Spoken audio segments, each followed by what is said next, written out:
आज हम पढ़ेंगे साइटोप्लाज्म। सो साइटोप्लाज्म क्या होता है? The cytoplasm is a jelly like substance that fill the space between the cell membrane and the nucleus in eukaryotic cells। तो जो यहाँ पे आप डायग्राम में देख सकते हैं साइटोप्लाज्म, जो ये स्किन कलर का पार्ट है that is the cytoplasm here, right. तो ये जो स्किन कलर का पार्ट है पूरा का पूरा लिक्विड टाइप का होता है, जेली लाइक सब्सटेंस होता है, that is called a cytoplasm. और ये न्यूक्लियस के आसपास होता है, जितने भी ऑर्गेनल हैं उन सब के आसपास ये साइटोप्लाज्म होता है। एक तरह से आप कह सकते हैं कि जैसे स्विमिंग पूल में, अब स्विमिंग पूल में बहुत सारे लोग आ गए, राइट। तो जो स्विमिंग पूल का पानी है that is work like a cytoplasm, right. तो यहाँ पे एक स्विमिंग पूल हुआ और यहाँ पे बहुत सारे first person, second person, third, fourth, तो ये जो आसपास का वाटर है that is work like a cytoplasm. So cytoplasm कैसा होता है? जेली लाइक सब्सटेंस, और जिसमें कि कई ऑर्गेनल्स हैं, और ये यूकारियोटिक सेल में होता है। इन प्रोकारियोटिक विच लैक अ न्यूक्लियस, तो हमें पता है कि प्रोकारियोटिक में न्यूक्लियस नहीं होता। It encompasses everything inside the cell membrane, तो हर चीज जो है वो इस सेल मेम्ब्रेन के अंदर ही रहेगी। जो आउटर मोस्ट ये कवरिंग है that is called as a cell membrane. तो सेल मेम्ब्रेन के अंदर ही साइटोप्लाज्म होता है, right. So it is not just a passive filler, it is a dynamic environment where most of the cell life sustaining activity happen। तो जैसे कि ये लिक्विड है तो इसी के अंदर सारे जो सेल के अंदर जो चीजें हैं, न्यूक्लियस है, न्यूक्लियर मेम्ब्रेन वगैरह, राइबोसोम्स हैं, लाइसोम्स हैं, माइटोकॉन्ड्रिया है, तो वो सब इसी साइटोप्लाज्म के अंदर ही घूमते हैं, यानी कि जो उनकी एक्टिविटीज होती हैं वो इसी साइटोप्लाज्म के अंदर होंगे। अब आप स्विमिंग पूल में जाओगे तो पानी होगा तभी तो आप स्विम कर सकते हो। विदाउट पानी क्या वो स्विमिंग पूल है? नहीं है। तो सेम यहाँ पे कि बिना साइटोप्लाज्म के ऑर्गेनल्स जितने भी हैं, माइटोकॉन्ड्रिया हो, लाइसोसोम्स हो, प्लास्टिड्स हो जो कि प्लांट्स में होता है, वो तभी काम करेंगे जब ये जेली लाइक सब्सटेंस साइटोप्लाज्म उसमें होगा। जैसे हमारी बॉडी क्या है, 70% पानी से भरी है, बाकी उसमें ब्लड है और बाकी चीजें हैं, तो वो भी जरूरी है। वाटर हमारी बॉडी के लिए बहुत जरूरी है। इसी तरह से हर सेल के लिए क्या होता है, साइटोप्लाज्म, ये लिक्विड सब्सटेंस जरूरी होता है। तो स्ट्रक्चर यहाँ पे आप देख सकते हैं साइटोप्लाज्म का स्ट्रक्चर। तो ये एक सेल का स्ट्रक्चर है और जो सेल के आसपास ये सारी चीजें हैं दैट इज द साइटोप्लाज्म। और ये बहुत सारे ऑर्गेनल्स हैं इसके अंदर, एंडोप्लाज्मिक रेटिकुलम, साइटोसोल, राइट। क्योंकि जब हमारे ब्लड के अंदर भी सिर्फ हमारे ब्लड में एक ही चीज तो नहीं होती ना, बाकी और भी कई चीजें होती हैं। तो सेम इसी तरह से सेल में जो साइटोप्लाज्म है उसमें कई तरह के ऑर्गेनल्स हैं, जैसे गोल्गी एपरेटस, माइटोकॉन्ड्रिया, ये सारे ऑर्गेनल्स हैं, राइट। सो इन सब की भी बहुत जरूरत है एक सेल को। जो सेल्स हैं उसके अंदर कई तरह की चीजें होती है और ये सब हमें नेक्ड आई से नहीं देख सकते, इसके लिए हमें माइक्रोस्कोप की जरूरत होती है। तो स्ट्रक्चर देखते हैं। The jelly like fluid substance present between the plasma membrane and nucleus। तो जो प्लाज्मा मेम्ब्रेन है और न्यूक्लियस के बीच में जो जेली लाइक सब्सटेंस है, ये है आपका plasma membrane, outer most covering, जिसे हम सिक्योरिटी गार्ड कहते हैं, राइट। तो इस प्लाज्मा मेम्ब्रेन और न्यूक्लियस के बीच का जो ये मटेरियल है, jelly like liquid type, that is called as a cytoplasm. Contains, क्या क्या होता है साइटोप्लाज्म के अंदर? Water, salt, organic molecules and various organelles. ये बहुत सारे ऑर्गेनल्स आप इसके अंदर देख सकते हो। ये जैसे हमारे बीन्स होती है ना, राजमा, राइट। तो ये माइटोकॉन्ड्रिया कुछ बीन्स टाइप की शेप में है, गोल्गी अपरेटस की शेप, ये कुछ रॉड्स टाइप की शेप है। न्यूक्लियस के आसपास भी एंडोप्लाज्मिक रेटिकुलम है जो ये आपको देख रहा है, राइट। तो कई चीजें हैं एक सेल के अंदर भी। अब जैसे आप पानी के अंदर, पानी सिर्फ पानी ही नहीं है, उसमें कई और चीजें भी मिली होती हैं, राइट। तो इसी तरह से जो साइटोप्लाज्म का ये लिक्विड है उसमें भी सॉल्ट्स हैं, वाटर है, ऑर्गेनिक मॉलिक्यूल्स है, राइट। तो अब हम देखते हैं कि फंक्शन इसका क्या होगा साइटोप्लाज्म का।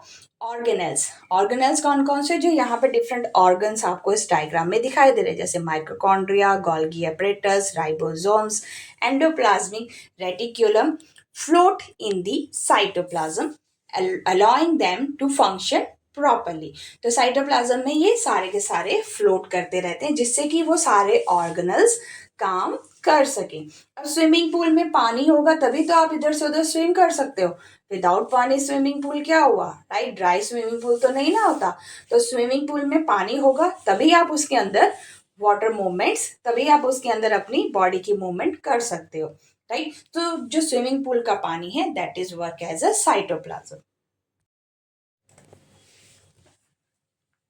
Second, holds all the cell organelles. तो जितने भी सेल ऑर्गेनल्स हैं वो सारे ये होल्ड करता है, उन सब की प्रॉपर फंक्शनिंग को ये होल्ड करता है। सेल ऑर्गेनल्स मीन्स यहाँ पे जो माइटोकॉन्ड्रिया है, आपका राइबोसोम्स हैं, लाइसोसोम्स हैं, उन सबको ये होल्ड करके रखता है। जैसे स्विमिंग पूल के अंदर अलग अलग पर्सन है, फर्स्ट सेकेंड थर्ड फोर्थ, तो वो पानी में तभी होंगे ना जब पानी होगा उसके अंदर, और उन सब तभी वो उस पानी के अंदर स्विम कर सकते हैं।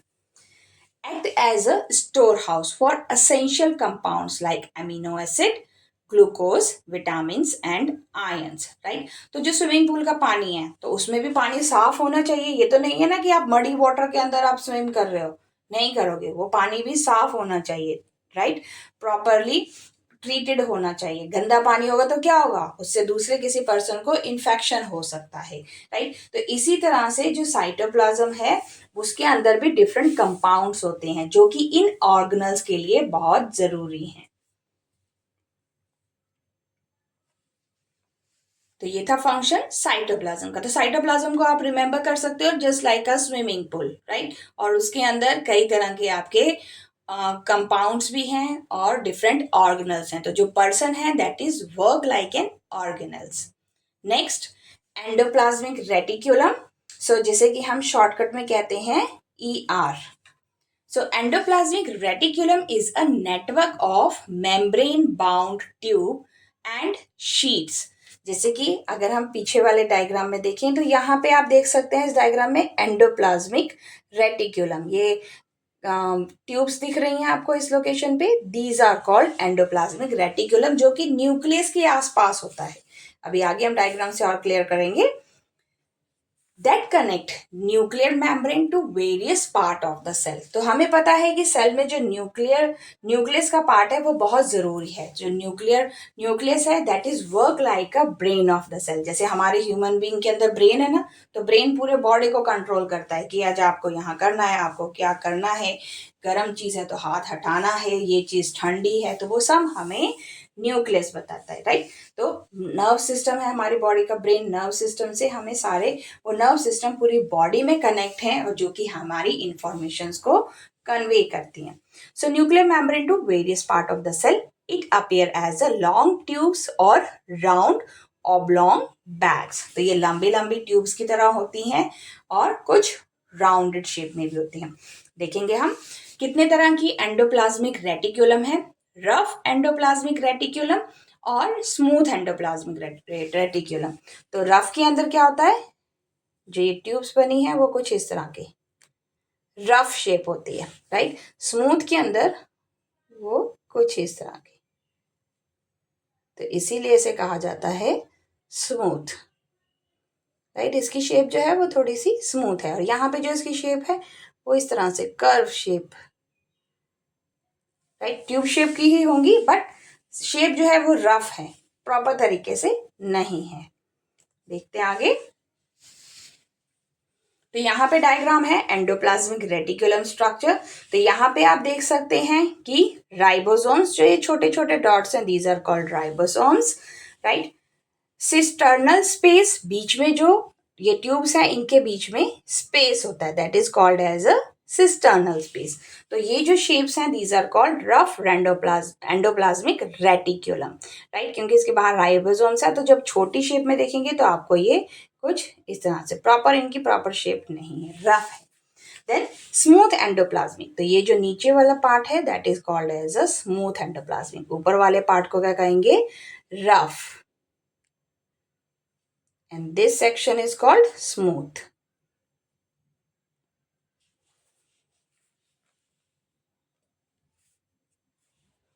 अब देखते हैं एंडोप्लाज्मिक रेटिकुलम का function work.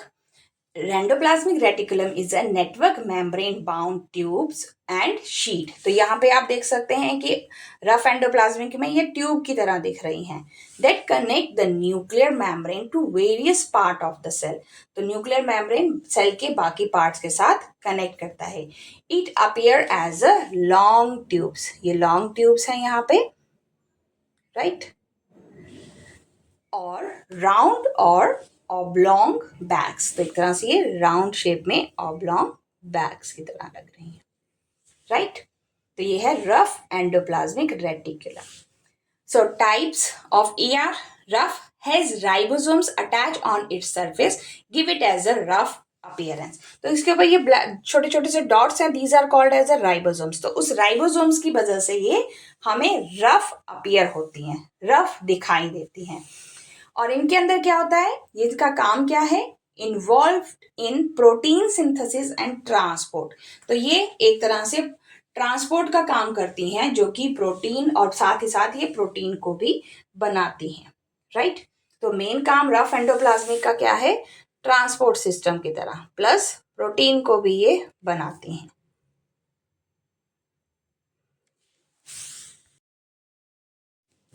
Smooth endoplasmic reticulum SR। सो इस डायग्राम में आप देख सकते हैं ये है स्मूथ एंडोप्लाज्मिक रेटिक्यूलम, राइट। तो इस लोकेशन में ट्यूब लाइक शेप है, no ribosomes on it surface, कोई भी छोटे छोटे राइबोसोम्स नहीं है, सर्कल टाइप के इसमें नहीं है। So hence it is smooth. यहाँ पे इसमें डॉट डॉट्स हैं, that's why it is called as a rough. Ribosomes की वजह से वो रफ दिखाई देती हैं। और इनका काम क्या होता है, involve in lipid synthesis, detoxification, body में अगर टॉक्सिक आया है तो उसे हटाना, एंड मेम्ब्रेन बायोजेनाइसिस, राइट। तो ये इनका काम है। तो एक बार देख लेते हैं, the large network membrane bound tubes and sheet. तो ये कैसी होती हैं, endoplasmic reticulum large membrane bound tubes और शीट की तरह दिखाई देती हैं। Connect the nuclear membrane to the plasma membrane, और ये न्यूक्लियर मेम्ब्रेन को प्लाज्मा मेम्ब्रेन के साथ कनेक्ट करती हैं। Plasma membrane means outer most covering, और यहाँ पे आपका न्यूक्लियस होता है। तो ये इस तरह से शीट्स हैं, और यहाँ पे स्मूथ एंडोप्लाज्मिक है, तो ये कनेक्ट करती हैं प्लाज्मा मेम्ब्रेन के साथ, राइट। इस लोकेशन पे इनका काम ये है। Function provides a pathway for transport of material with in the cytoplasm. तो साइटोप्लाज्म में मटेरियल्स को ट्रांसपोर्ट करना यहाँ पे आपकी एंडोप्लाज्मिक रेटिकुलम है, राइट। तो ये प्लाज्मा मेम्ब्रेन को इंफॉर्मेशन पास करती हैं। So form a skeletal framework of the cell. तो सेल का जो ये स्ट्रक्चर बना है, इसका फ्रेमवर्क जो बना है, वो इसी की वजह से ये फ्रेमवर्क को मेंटेन करके रखती है। Rough endoplasmic reticulum protein synthesis और ट्रांसपोर्टेशन एंड फोल्डिंग के लिए यूज होता है, और smooth endoplasmic reticulum lipid synthesis और डिटॉक्सिफिकेशन के लिए यूज होगा, राइट।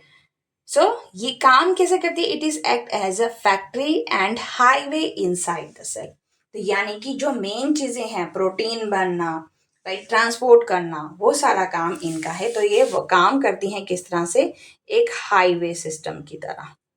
आप इसे रिमेंबर कर सकते हो, it work like a highway system inside the cell. Cell के अंदर चीजों को ट्रांसपोर्ट करना, जैसे हाईवे रोड्स का क्या काम है, एक जगह से दूसरी जगह जाना, एक सिटी को दूसरी सिटी के साथ कनेक्ट करना, ट्रांसपोर्ट करना कई तरह की चीजों को। तो सेम यहाँ पे एंडोप्लाज्मिक रेटिकुलम भी आपका हाईवे की तरह काम करता है और फैक्ट्री की तरह काम करता है, चीजों को बनाता है फिर ट्रांसपोर्ट करता है साइटोप्लाज्म के थ्रू। साइटोप्लाज्म में ट्रांसपोर्ट करेगा ताकि बाकी ऑर्गेनल्स में वो प्रोटीन और लिपिड्स जैसे चीजें जा सकें।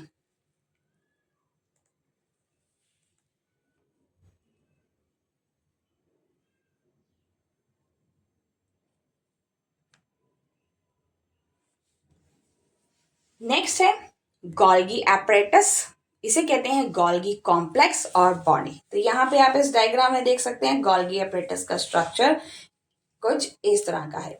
सो Golgi apparatus is a membrane bound organelle made up of a stack of flattened sac called cisterna, right. तो ये जो फ्लैटेंड सैक हैं, इनको क्या कहते हैं? सिस्टरीना. It is located near the nucleus and work closely with endoplasmic reticulum. तो ये न्यूक्लियस के आसपास होता है और एंडोप्लाज्मिक रेटिकुलम के साथ काम करता है. जैसे कि यहाँ पे देखेंगे तो ये गोल्गी अपरेटस एंडोप्लाज्मिक रेटिकुलम के आसपास है. Right. So this Golgi apparatus was discovered by the Camillo Golgi. तो उन्हीं के नाम पे इस ऑर्गेनल का नाम रखा गया. तो ये है डायग्राम. गोल्गी अपरेटस को दूसरा क्या कहते हैं? Post office. सेल का एक पोस्ट ऑफिस. पोस्ट ऑफिस का काम क्या होता है? चिट्ठियों को एक जगह से दूसरी जगह पे देना. So Golgi apparatus is an organelle that modifies, sorts and transport lipids, protein and other macromolecules. तो जो भी साइटोप्लाज्म में लिपिड्स हैं, लिपिड्स किसने छोड़े? एंडोप्लाज्मिक रेटिकुलम में. राइट. स्मूथ एंडोप्लाज्मिक रेटिकुलम ने छोड़े. प्रोटीन रफ एंडोप्लाज्मिक रेटिकुलम में. तो वो सब कहाँ गए? साइटोप्लाज्म में. राइट. तो उन सबको ये मॉडिफाई करता है, सॉर्ट करता है. राइट. तो उसके बाद फिर ये छोटे छोटे जो भी माइक्रो मॉलिक्यूल्स हैं उनको ट्रांसपोर्ट करता है डिफरेंट ऑर्गेनल्स में. तो यानी कि एक चिट्ठी की तरह काम करता है, पोस्ट ऑफिस की तरह काम करता है कि जो मेन चीजें जिस ऑर्गन को चाहिए ये वहां तक पहुंच जाता है. तो ये है यहाँ पे न्यूक्लियस और इधर है आपका एंडोप्लाज्मिक रेटिकुलम. जस्ट उसके पास ही है गोल्गी अपरेटस. राइट. और जो भी एंडोप्लाज्मिक रेटिकुलम से निकला लिपिड, प्रोटीन और बाकी ऑर्गेनल से जो भी निकला उसको ये ट्रांसपोर्ट करता है डिफरेंट लोकेशन में. और ये गोल्गी अपरेटस का स्ट्रक्चर है, इसे कहते हैं सेंटर वाले पार्ट को ल्यूमेन. और बाकी जो ये लॉन्ग यहाँ पे शेप्स बनी है, tubes like shape, these are called cisterna. और यहाँ पे आउटगोइंग ट्रांसपोर्ट वेसल्स किस तरह से ट्रांसपोर्ट हो रहा है? Incoming transport vessels, outgoing transport. So Golgi apparatus का फंक्शन देखते हैं यहाँ पे. The Golgi apparatus work like a post office of the cell. Right. तो सेल के पोस्ट ऑफिस, जैसे पोस्ट ऑफिस है उसकी तरह ये काम करता है. राइट. तो मॉडिफाई करना, जैसे कि आपने चिट्ठी दी तो चिट्ठी को आप एनवेलप के अंदर डालोगे. पैक करना, send proteins and lipid to the correct place inside और आउटसाइड द सेल. कहाँ पे वो पर्टिकुलर चिट्ठी जाएगी पोस्ट ऑफिस में, तो वो उस एड्रेस होता है उसके ऊपर, उस एड्रेस पे वो वहां जाके भेजेगा. इसी तरह से प्रोटीन कहाँ जाना है, लिपिड्स कहाँ जाने हैं, सेल के अंदर बाहर, उन सबको ये मैनेज करता है. एक पोस्ट ऑफिस की तरह प्रॉपर काम करता है. जैसे पोस्ट ऑफिस में क्या होता है? Receives parcel. पार्सल यहाँ पे किस फॉर्म में आया? प्रोटीन और लिक्विड की फॉर्म में, लिपिड्स की फॉर्म में. फिर उन सब पार्सल्स को सॉर्ट आउट किया जाता है. दिल्ली का कौन सा है, मुंबई का कौन सा है, कोलकाता का कौन सा है. राइट. अलग अलग सिटी के अकॉर्डिंग उन पार्सल्स को सेपरेट किया जाता है.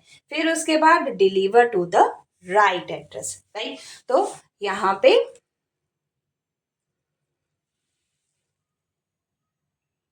पोस्ट ऑफिस की तरह ये काम करेगा और डिफरेंट लोकेशन के पार्सल को सॉर्ट करेगा. दिल्ली का होगा तो दिल्ली वाला इस लोकेशन पे, मुंबई का इस लोकेशन पे आएगा और कोलकाता का, बाकी सिटीज का अलग अलग सॉर्ट करेगा.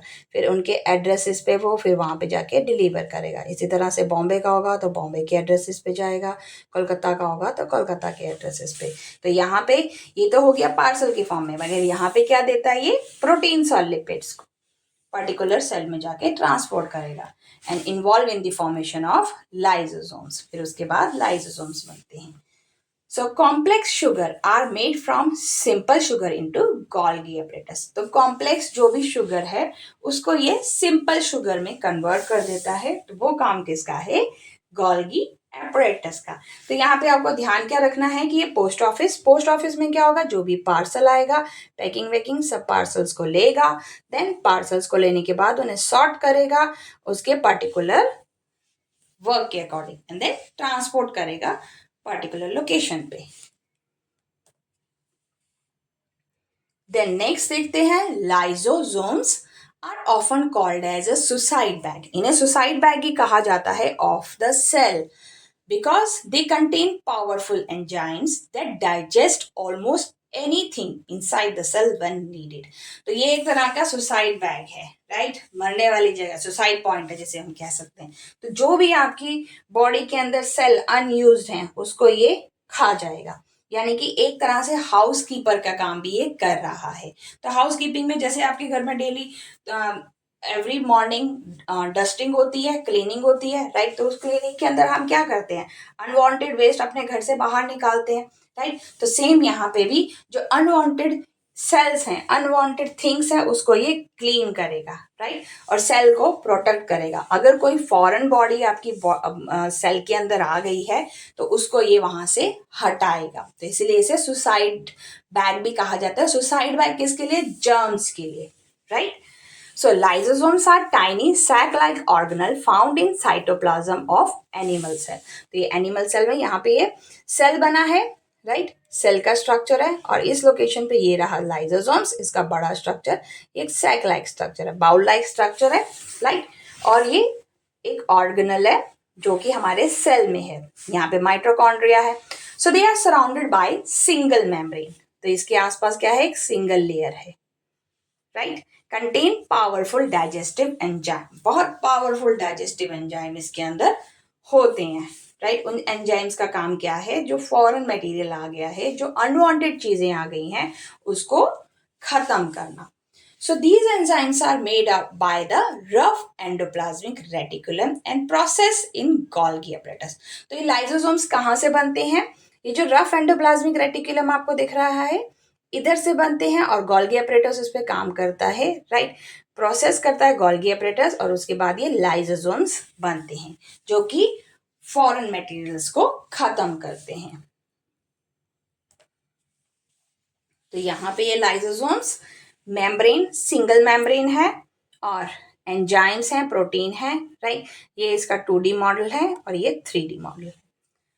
सो why they are called suicide bag, इन्हें सुसाइड बैग क्यों कहा जाता है, क्यों, क्योंकि जब एक सेल इंजर्ड होता है या मर गया होता है तो lysosomes release the enzyme which digest the cell itself. ये उस सेल को खा लेगा, खत्म कर देगा, right. This self-destructive role is why they nickname as suicide bag of the cell.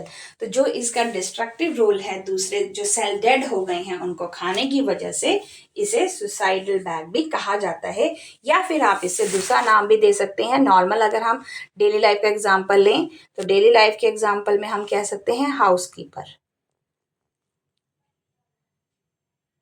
Right, housekeeper, तो जो कि आपके घर से क्लीन अप द मैशेस को क्लीन करती है,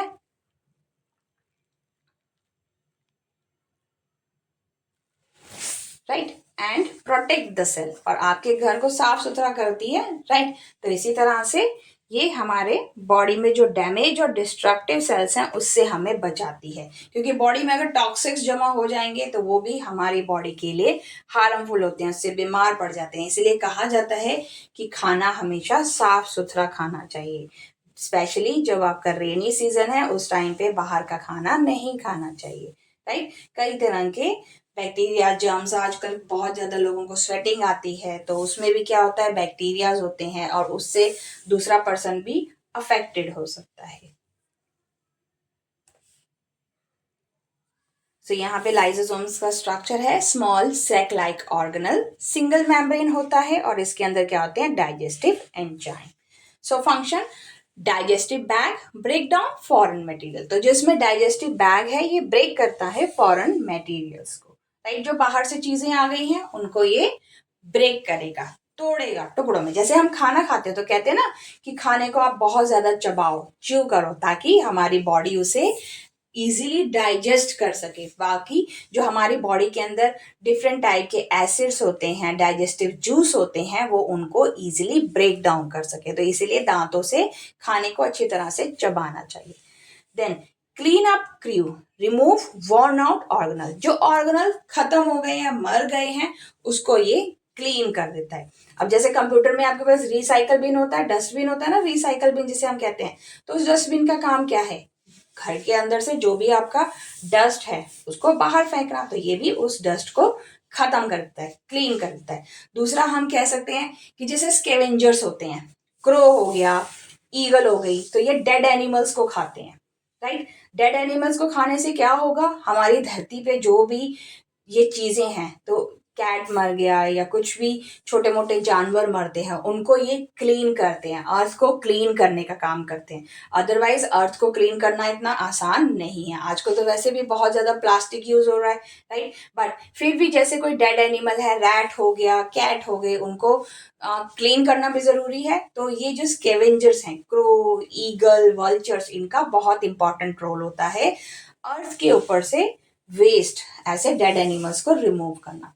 तो इसी तरह से लाइसोसोम्स भी काम करता है, remove the worn out organ, जो ऑर्गन काम नहीं कर रहे उसको ये हटा देता है। और थर्ड, इसे हम क्या कह सकते हैं, suicide bags can cause self destruction of cell is damage, जो सेल खत्म हो गए हैं उनका डिस्ट्रॉय करना।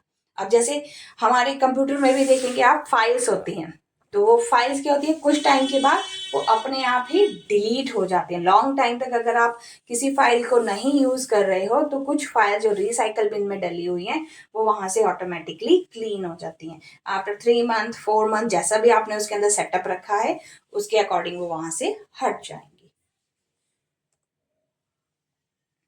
देन नेक्स्ट आता है माइटोकॉन्ड्रिया। सो माइटोकॉन्ड्रिया, ये है इसका डायग्राम। यहाँ पे ये बीन लाइक शेप का होता है, राइट। अभी हम इसके डायग्राम को देखते हैं कि माइटोकॉन्ड्रिया, तो ये इस लोकेशन पे यहाँ पे आप देखेंगे राइबोसोम्स हैं, एटीपी सिंथेसिस हैं, डीएनए है। अभी आप सिर्फ इसके स्ट्रक्चर को देखेंगे कि ये कैसा दिखाई देता है। इंटर मेम्ब्रेन स्पेस है इसमें, राइट। अंदर के मेम्ब्रेन और बाहर के मेम्ब्रेन से यहाँ पे बीच में स्पेस दिया हुआ है, राइट। आउटर मेम्ब्रेन, ये पर्पल कलर का, दैट इज आउटर मेम्ब्रेन। और सिस्ट्रिया जंक्शन, जो ये बीच बीच में बने हुए हैं, these are called junctions. Then granules, matrix, inner membrane, right. तो ये माइटोकॉन्ड्रिया जो है वो आपको एक बीन लाइक का शेप का दिखाई देगा, जैसे आपकी किडनी बीन्स होती हैं, किडनी बीन्स कॉल्ड राजमा, उस तरह का ये दिखाई देता है। अब इसका फंक्शनिंग और वर्क पढ़ते हैं। सो माइटोकॉन्ड्रिया ये क्या होता है, डबल मेम्ब्रेन ऑर्गन है। लाइसोसोम्स सिंगल था, यहाँ पे आप देख सकते हैं डबल मेम्ब्रेन है, डबल लेयर प्रोटेक्शन है, राइट, डबल सिक्योरिटी मिली। Found in most eukaryotic cell.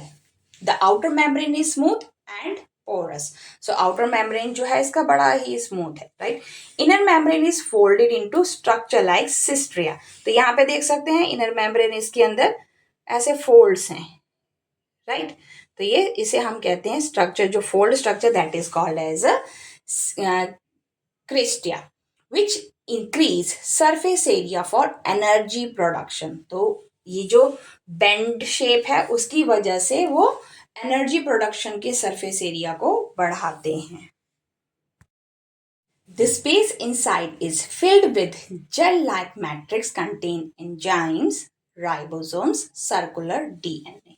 तो इस डायग्राम में आप देख सकते हैं जो इसके अंदर ये स्पेस बना है, उसके अंदर क्या है, राइबोसोम्स हैं, डीएनए है, ये जो आपको चेन लाइक दिख रहा है, ग्रैनुअल्स हैं, एटीपी सिंथेसिस है, सेल पावर हाउस सेल। तो इसके अंदर ये सारा जेल लाइक सब्सटेंस फिल होता है mitochondria.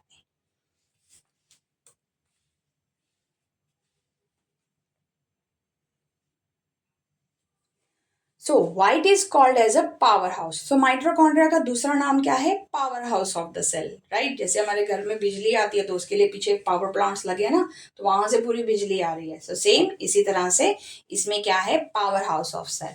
So because they synthesize ATP, यहाँ पे है डायग्राम में ATP, ATP synthesize particle, ATP means adenosine triphosphate, right.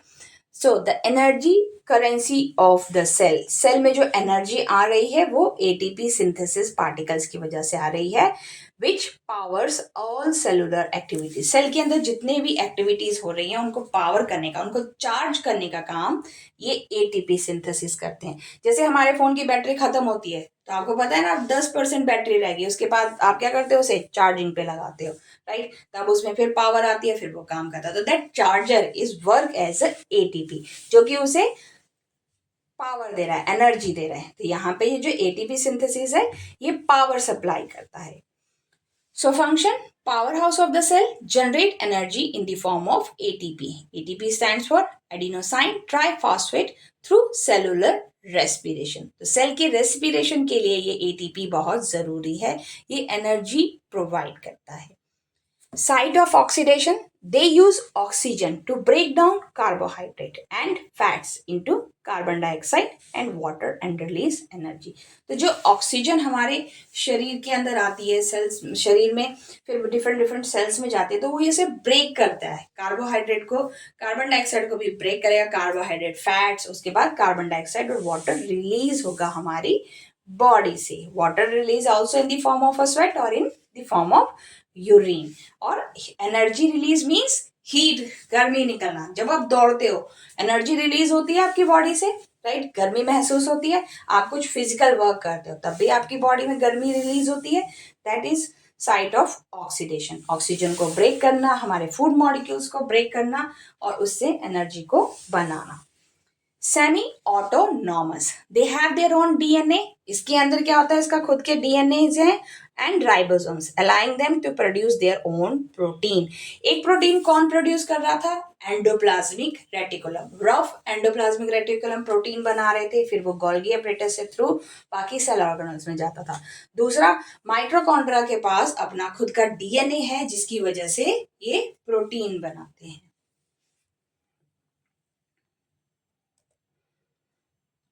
तो माइटोकॉन्ड्रिया को हम और तरीके से याद कर सकते हैं, बैटरी चार्जर की तरह से, right. It takes in food and uses oxygen, और वो ऑक्सीजन हमारी पूरी बॉडी में यूज होगी. नेक्स्ट पढ़ते हैं प्लास्टिड्स. अब ये प्लास्टिड्स किस में होते हैं, सिर्फ प्लांट सेल में. जो प्लांट सेल में ग्रीन कलर का स्ट्रक्चर है लीफ में, that is due to the presence of green pigment called chlorophyll, right. अब हम इंसानों की स्किन ग्रीन तो नहीं होती ना, तो ये प्लास्टिड्स किस में होते हैं, सिर्फ प्लांट सेल्स के अंदर. ये आपको याद रखना है. सो प्लास्टिड्स क्या है, are small part inside plant cell that helps the plant make and store food. इसीलिए प्लांट्स में जो लीव्स को क्या कहा जाता है, kitchen of the cell, right, kitchen of that plant. Plant की किचन कौन होती है, लीव्स. लीव्स ही खाना बनाती हैं. And they are found in the plant cell, not in the animal cell. Animals में भी ये प्लास्टिड्स नहीं होते. सो इसे आप कैसे याद कर सकते हैं, ये एक छोटी सी फैक्ट्री है, किचन में खाना बनता है, राइट. तो अगर आप किसी रेस्टोरेंट में जाओ, रेस्टोरेंट की किचन है, तो वहीं से सारा काम हो रहा है ना, अलग अलग तरह के लोगों को अलग अलग तरह की डिशेस सर्व करना. किसी को कुछ चाहिए, किसी को चाइनीज चाहिए, किसी को फ्रेंच चाहिए, तो किसी को इंडियन चाहिए, किसी को साउथ इंडियन चाहिए, राइट. अलग अलग तरह का खाना, तो वो एक मिनी फैक्ट्री हो गई. तो यहाँ पे जो क्लोरोप्लास्ट का काम क्या है, दैट कुक्स फूड. क्रोमोप्लास्ट, प्लास्टिड्स अलग अलग तरह के होते हैं. तो अभी हम पहले देखते हैं क्लोरोप्लास्ट. क्लोरोप्लास्ट जो कि खाना तैयार करता है. क्रोमोप्लास्ट जो प्लांट में फ्लावर्स होते हैं उनमें कलरिंग करने का काम कौन करता है, ये क्रोमोप्लास्ट. और एक होता है ल्यूकोप्लास्ट, स्टोर स्नैक्स. अब फ्रूट्स हैं, तो फ्रूट्स, आम है, आम मीठा भी होता है, खट्टा भी होता है, तो उसमें स्टोर किया ना इसने फ्रूट्स में, तो वो ल्यूकोप्लास्ट का काम है. अभी इसके फंक्शनिंग को हम देखते हैं. पहले प्लास्टिड के डायग्राम को आप देखेंगे कि ये ग्रीन कलर का पिगमेंट होता है, राइट, ग्रीन कलर, और बाकी अलग अलग कलर के. इसमें भी कई तरह के प्लास्टिड्स हैं, क्लोरोप्लास्ट, क्रोमोप्लास्ट एंड ल्यूकोप्लास्ट. पे आप इसके डायग्राम को देख सकते हैं. इनर मेम्ब्रेन, ये वाला इनर मेम्ब्रेन है. Then outer membrane, right, lamina, अंदर जो ये जोड़ के रखा है एक ने दूसरे को, यहाँ पे आप देख सकते हैं जॉइंट है इनके अंदर. And inner membrane space, membrane एक में, आउट, इनर और आउटर के बीच में थोड़ा सा स्पेस है, that is called as a inner inter membrane space. Stroma and thylakoid. So यहाँ पे प्लास्टिड का structure, inner membrane, outer membrane, right, और इस लोकेशन पे ये डिफरेंट टाइप के granums, right, thylakoids, lamina, lumen inside the thylakoids, right. So structure, large double membrane organ. तो ये भी डबल मेम्ब्रेन ऑर्गेनल है. Have their own DNA and ribosomes. इसके भी खुद के अपने डीएनएज होते हैं और राइबोसोम्स होते हैं। पेड़ों का भी अपना डीएनए होता है उनके सेल्स का, तभी तो पता चलता है कि ये पेड़ 80 साल पुराना है, ये पेड़ 500 साल पुराना है, राइट। तो उनके भी सेल्स में अपनी इंफॉर्मेशन होती है जिससे कि हमें पता चलता है कि ये किस टाइप का है। पेड़ों के भी अलग अलग नाम होते हैं, उनकी वेराइटीज होती हैं। सो डिफरेंट टाइप्स प्लास्टिड्स के, chloroplast contain green pigment called chlorophyll. तो जो ग्रीन पिगमेंट प्लांट की लीव्स जो है वो ग्रीन कलर की है due to the presence of chlorophyll. The site of photosynthesis, तो क्लोरोफिल से क्या होता है? फोटोसिंथेसिस। फोटोसिंथेसिस पॉसिबल होता है सनलाइट की हेल्प से, वाटर की हेल्प से, एयर की हेल्प से, right. So convert light energy into chemical energy, जिससे कि वो अपना खाना बनाते हैं।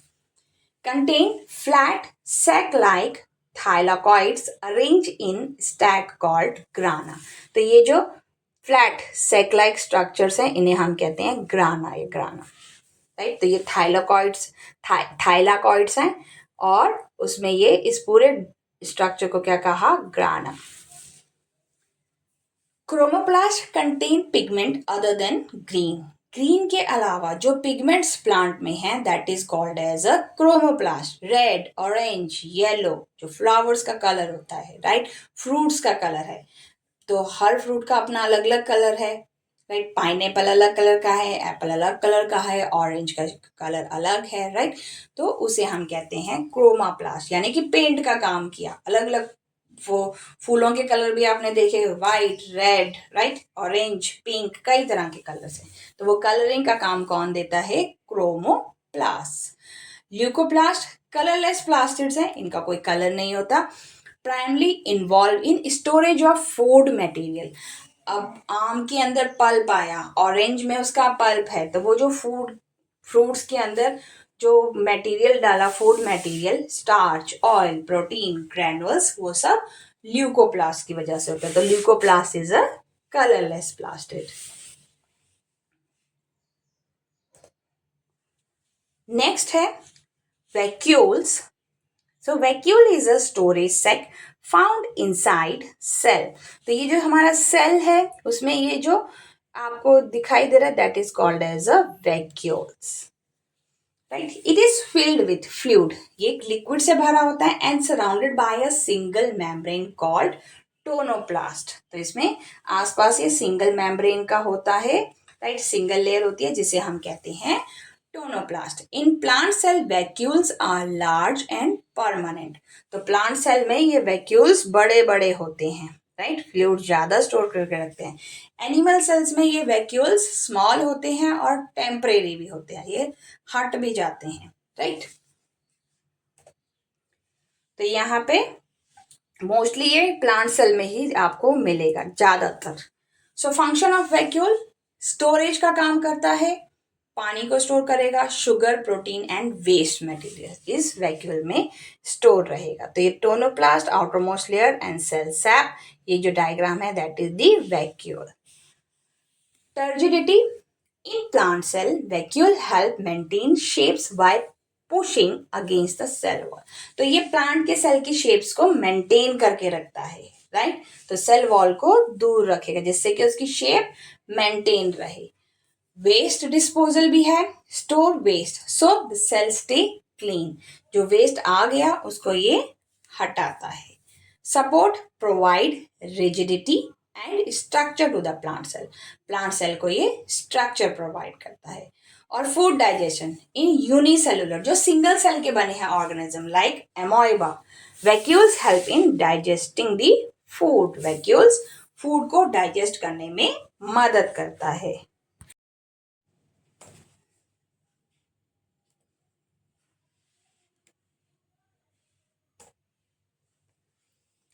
सो वैक्यूल्स को रिमेंबर करने के लिए हम देखते हैं कि वैक्यूल क्या है, एक स्टोरेज टैंक की तरह भी आप कर सकते हो। जैसे कि आपका स्टोरेज टैंक है तो स्टोरेज टैंक में आप क्या करते हो? Hold water and nutrient. तो ये होल्ड क्या करता है? वाटर और न्यूट्रिएंट्स को होल्ड करता है। And keep the cell clean, और सेल को ये क्लीन करके रखता है। एंड जो ये वैक्यूल है help the plant to stand erect, सीधा खड़ा रहे प्लांट, टॉल राइट, अपराइट खड़ा रहे, स्टैंड प्लांट अपराइट। सो ये उसमें भी मदद करता है, क्योंकि हमें पता है कि रूट पानी को एब्जॉर्ब करेंगी, मिनरल्स को एब्जॉर्ब करेंगी, और वो स्टेम के थ्रू पूरे प्लांट में प्रोवाइड करती हैं। तो यानी कि एक पाइप है जो कि पूरे प्लांट को पानी देती है, तो ये वैक्यूल उस पाइप की तरह काम करता है, प्लांट को सीधा खड़ा रहने में हेल्प करता है। तो जैसे कभी आपने गर्मी में देखा होगा, पौधे को आप एक दिन पानी ना दो तो वो अपने आप ही बेंड हो जाता है, मुरझा जाता है, क्योंकि जो उसका वैक्यूल होता है वो श्रिंक हो गया होता है। प्लांट में जो इस टाइम में पानी का पाइपलाइन है, वो उसमें पानी है ही नहीं, तो वो सीधा कैसे इरेक्ट खड़ा रहेगा, राइट। तो जैसे ही आप उसमें पानी देते हो, थोड़ी देर बाद आप देखोगे तो वो सीधा खड़ा हो जाता है, राइट। तो वैक्यूल प्लांट को सीधा खड़ा करने में भी हेल्प करता है। नेक्स्ट देखते हैं सेल डिवीजन। तो सेल डिवीजन आपके यहाँ पे कुछ ज्यादा नहीं है, बट आपको पता होना चाहिए what is a cell division. The process by which new cell are form from pre existing cell. एक नए सेल का बर्थ होना जो पहले से एग्जिस्टिंग सेल है उनकी हेल्प से। So cell division is a process by single cell split into two new cell. तो सिंगल सेल जो है वो दो नए सेल में ब्रेक डाउन हो जाएगा, राइट। उसे भी हम सेल डिवीजन कहेंगे, एक के दो। सो सेल डिवीजन में क्या होता है, ग्रोथ ऑफ एन ऑर्गेनिज्म। जब बच्चा छोटा होता है, राइट, तो बहुत छोटा होता है, धीरे धीरे वो बड़ा होने लगता है, तो यानी कि उसके सेल डिवाइड हो रहे हैं, उसकी बॉडी की ग्रोथ हो रही है, तो उसमें सेल डिवीजन का बहुत बड़ा रोल है। Repair of damage tissue. जब आपको कहीं चोट लग जाती है तो उसके बाद आप देखोगे हल्की सी चोट है तो वो कुछ टाइम के बाद भर जाती है, अपने आप ही भर जाती है। तो रिपेयर द डैमेज टिश्यू, जो हमारी बॉडी में डैमेज टिश्यूज हो रहे हैं उसको ये हील अप भी करता है, रिपेयर करता है। And reproduction in unicellular organism. जो यूनिसेलुलर है मींस सिंगल सेल से बने हुए, उनमें रिप्रोडक्शन का काम भी करता है, right. Reproduction means give birth to new one.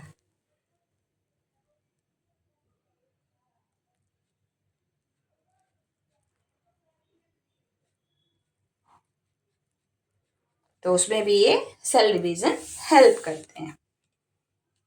तो यहाँ पे आप देखेंगे सेल है, राइट, अंदर न्यूक्लियस है उसका, और इस लोकेशन पे ये दो पार्ट में डिवाइड हुआ, धीरे धीरे सेल का साइज बड़ा होगा, राइट। और यहाँ पे बहुत सारे उसके सेल के जो स्ट्रक्चर बने हैं ये अब ऑलमोस्ट डिवाइड होने के प्रोसेस में है, और इस लोकेशन पे दो पार्ट्स में सेल डिवाइड हो गया, राइट। तो ये है एक सेल डिवीजन का छोटा सा डायग्राम, सिर्फ एक्सप्लेनेशन की। So types of cell division भी अलग अलग तरह के होते हैं। Mitosis for growth and repair, दो तरह के सेल होंगे, एक होगा मीटोसिस और दूसरा meiosis for reproduction, for birth, to give birth to new one, new born baby, right, to give birth to young one, तो उसके लिए मियोसिस। मीटोसिस रिपेयरिंग के लिए and meiosis for reproduction. Growth and repair happen in body cell. So mitosis ये body cells के अंदर होता है, one cell divided into identical daughter cell. तो एक जैसे एक ही सेल, फिर वो उसी के जैसे दो डॉटर सेल निकल के आएंगे, ग्रोथ होगी, छोटे से धीरे धीरे आप बड़े होते हो, राइट, तो उसमें मीटोसिस होता है। Number of chromosomes stay the same, chromosomes का नंबर सेम होता है 46 इन ह्यूमन, ह्यूमन के अंदर क्रोमोसोम्स का नंबर 46 होता है। यूज फॉर, जो मीटोसिस के सेल हैं वो किसके लिए यूज होते हैं, आपकी ग्रोथ के लिए। आप धीरे धीरे बड़े हो रहे हो, आपके हाथ, leg, right, hand leg feet सब धीरे धीरे बड़ा होता है, आपका बॉडी का स्ट्रक्चर बड़ा होता है, राइट, उसमें ये हेल्प करता है। और दूसरा, कभी आपको चोट लग जाए, राइट, खेलते खेलते आप गिर जाते हो, सो हीलिंग में भी ये हेल्प करता है। एंड एसेक्सुअल रिप्रोडक्शन, जो यूनिसेलुलर सेल्स हैं, सिंगल सेल के बने हैं, उनमें एसेक्सुअल रिप्रोडक्शन के लिए ये यूज होता है, उसमें फिर to give a birth to new one, right. So amoeba है, एमोइबा के यहाँ पे फिर उसके बाद ये दूसरा पार्ट स्प्लिट हो जाएगा जब उसका प्रोसेस ब्रेक होता है, तो यानी कि एसेक्सुअल, एक ही सेल अपने आप फिर धीरे धीरे डिवाइड होने लगता है। एक ये सेल है, इसके अंदर न्यूक्लियस है, फिर इसी सेल का क्या होगा, एक छोटा पार्ट और यहाँ पे, और वो धीरे धीरे सेपरेट होने लग जाएगा और एक अलग से सेल बना लेगा, राइट। तो एसेक्सुअल रिप्रोडक्शन उसे हम कहते हैं। मियोसिस फॉर रिप्रोडक्शन, जब ह्यूमंस में रिप्रोडक्शन होता है, राइट, तो उस टाइम पे जो नया बेबी बॉर्न होता है, that new baby is born, that process is called as a reproduction, happens in reproductive cell. ये रिप्रोडक्टिव सेल्स में होता है स्पर्म्स एंड एग। स्पर्म्स जो हैं वो मेल में होते हैं and eggs in female, right. तो उस केस में स्पर्म और एग के कॉम्बिनेशन से मेल और फीमेल के से एक सेल प्रोड्यूस होगा, that cell give a birth to a new one. So one cell divided into 4 non identical cell. अब एक सेल 4 सेल में डिवाइड होगा, जैसे यहाँ पे ब्रेक डाउन हुआ, फिर उसके बाद और, तो एक सेल से फिर यहाँ पे क्या बने, 4 और सेल।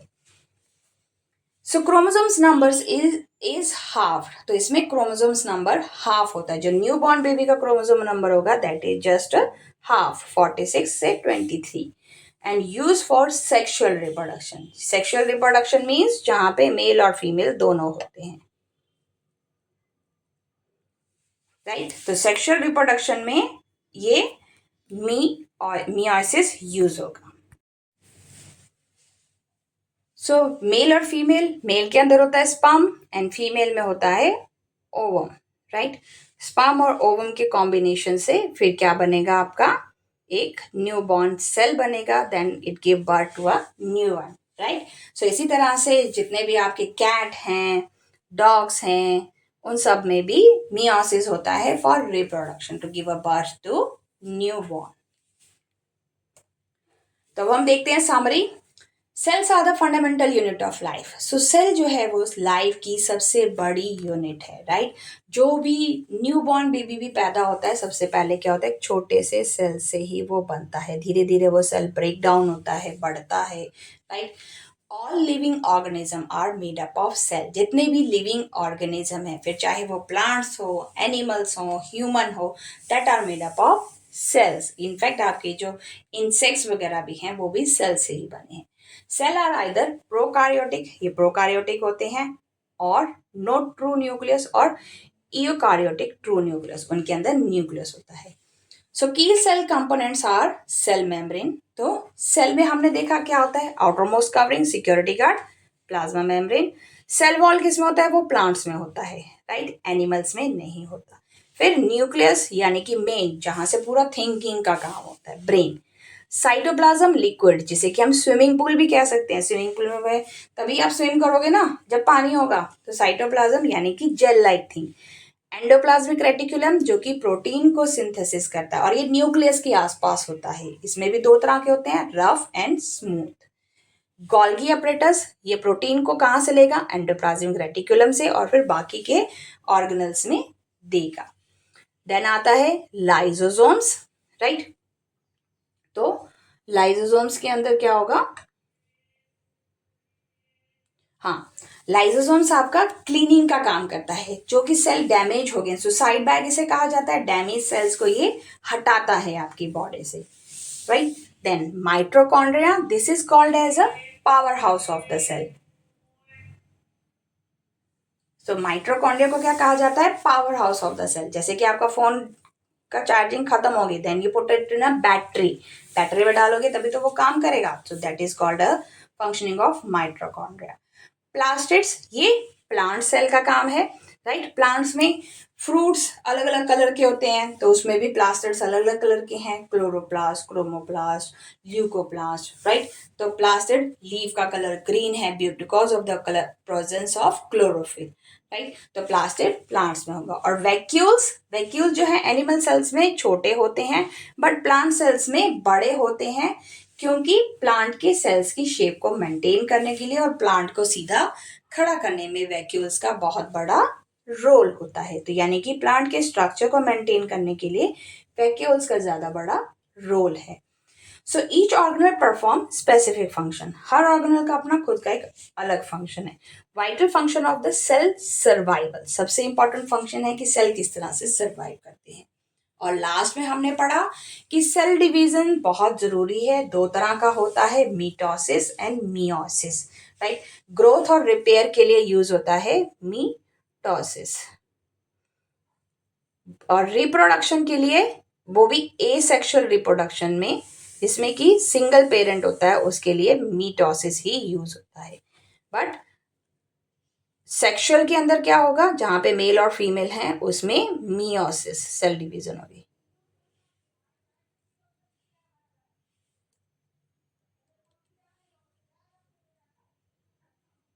तो मियोसिस होगा, राइट।